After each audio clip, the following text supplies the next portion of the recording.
watching the Highlight Zone with WANE 15 Sports Director Glenn Marini. Local sports coverage you can count on. All right, typically the Highlight Zone is your haven for hoops on a Friday night. But when the playoffs begin, hey, nobody does basketball like the state of Indiana. Girls sectionals tip it off on Tuesday, so we've got 11 local games to get to. And my man Josh Ayen gets the ball rolling for this midweek madness. Josh. All right, Glenn, in Class 4A, there are a few girls teams in Northeast Indiana that could make a deep run in the state tournament. Snyder, fresh off its first SAC title since 2015. Northrop, last year's SAC champ, and the Panthers and Bruins squaring off in round one at Carroll High School. This one is all the feelings to a sectional championship, and boy, would it ever be. Panthers coming in ranked 4th in the 4A state poll, but this one a lot closer down the stretch, and Lexi Castater has a big reason for that. Castater with a game-high 34, and then later in the third quarter, it's Kayla Williams-Thomas with a pilfer and a pair as Northrop is up by 4 heading into the fourth. But you knew this Snyder team would rally down the stretch. How about this sequence? Tia Finnessy with the block and Nay Donahue in transition for the triple. You have got to be kidding me. Then, final minutes, Donahue with a stick back to put Snyder in front. Panthers don't look back as they survive and advance. Snyder over Northrop, 64-60. I just feel happy, and we knew it wasn't going to be easy, and we prepared for these type of games. We want these type of games. Like, this is what boosts our ego when we win these type of games and put a good team out like this. It just says that we stick together and we don't give up no matter what the game is looking like, and we know that we can always come back, and like I just said, just stick together and don't give up. Snyder advances to face DeKalb at 7:30 in the sectional semifinals on Friday night. As for who will play in the other sectional semifinal, Northside going to get the winner of this one, East Noble and Carroll. This one also a pretty good back and forth. First quarter, that's Jaden Fuller stopping and popping for a triple, part of an opening 7-0 run. But East Noble answering right back as Ellison wills her way to the cup. Still in the first quarter, it's Lily George going down low for 2. But Fuller, the aforementioned guard for Carroll, goes on to hit a game winner in the final seconds as Carroll is moving on with a 45-43 win. Glenn, take it away. All right, a lot of drama at Carroll. How about in Columbia City? The Eagles hosting their 4A sectional. Columbia City ranked 2nd in this week's AP poll. Eagles up big at halftime, third quarter. Addie Baxter to the cup. She had 21 points. Kendra Sheets would actually lead the way with 23. WANE not quitting, though. Deviana Iron saying iron sharpens iron. She gets the hoop and the harm. She had a team-high 16 for the Generals, but man, this Columbia City team can play. You got to have faith, and they do. We're talking about Faith Fry with a long 2 as Columbia City wins this one going away 68-38. It was really good. We all played well. We played together. Obviously, Kendra hit her shots, and we shared the ball really well and moved it well, and hopefully that'll bleed over till Friday. It was good. We knew we needed to come out strong to keep that momentum going into our next game, and then hopefully we advance from that game. So we just knew we needed to come out strong and play as a team and do what we do. Columbia City now plays Huntington North at 6 in the semifinals Friday. That will be your Highlight Zone game of the week. Other side of the bracket at Columbia City, Homestead opening sectional play against Southside. Archers with a quick start. Leilani Waller-Thomas with the stick back there.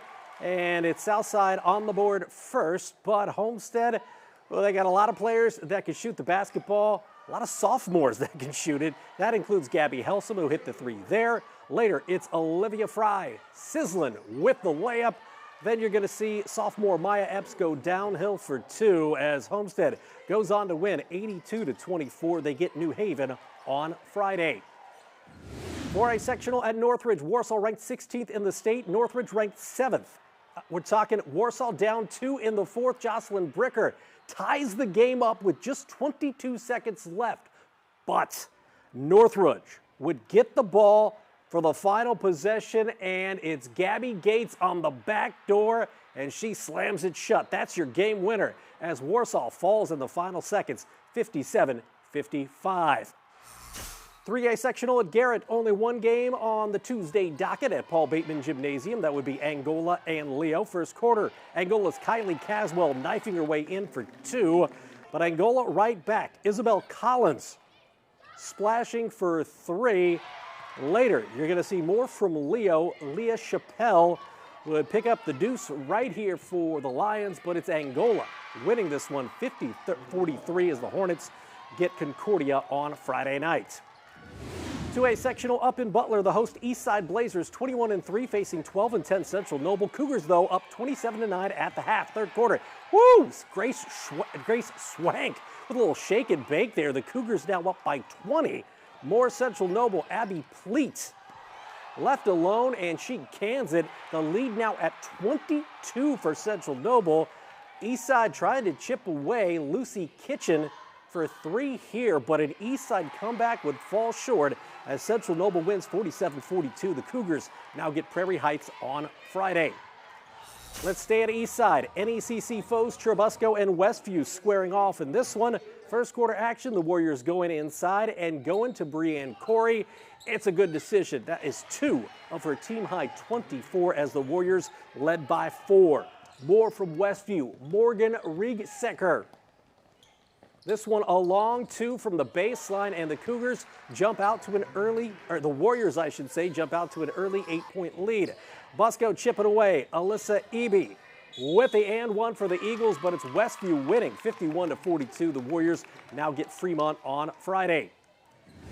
2A sectional hosted by South Adams, a 14-win Manchester team facing a 16-win Bluffton squad. Third quarter, Manchester's Emma Walker with the pilfer and the pair and the flex as she got fouled as well. However, the Squires down 5, 32-27. Now Bluffton right back. Madison Sonigson for 3 and the foul. The Tigers take a 7-point lead, and then they're up and down the court. Check out the Tigers on the run. Isabella Stout ahead of the pack for a bucket as Bluffton wins over Manchester 57-47. They will get Lures on Friday.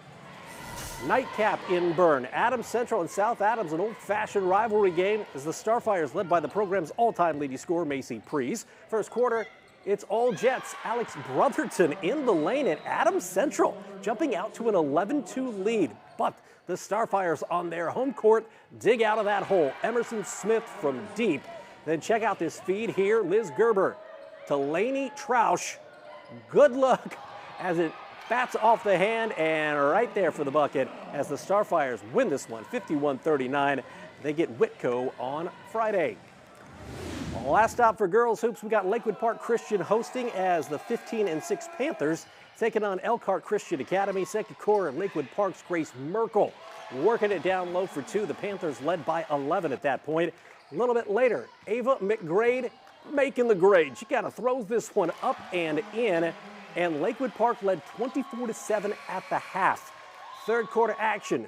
More from Lakewood Park. Jane Carnahan and Jade throwing shade and triples as Lakewood Park takes it 49-23. For complete girls sectional scores, you can check out the sports page of WANE.com.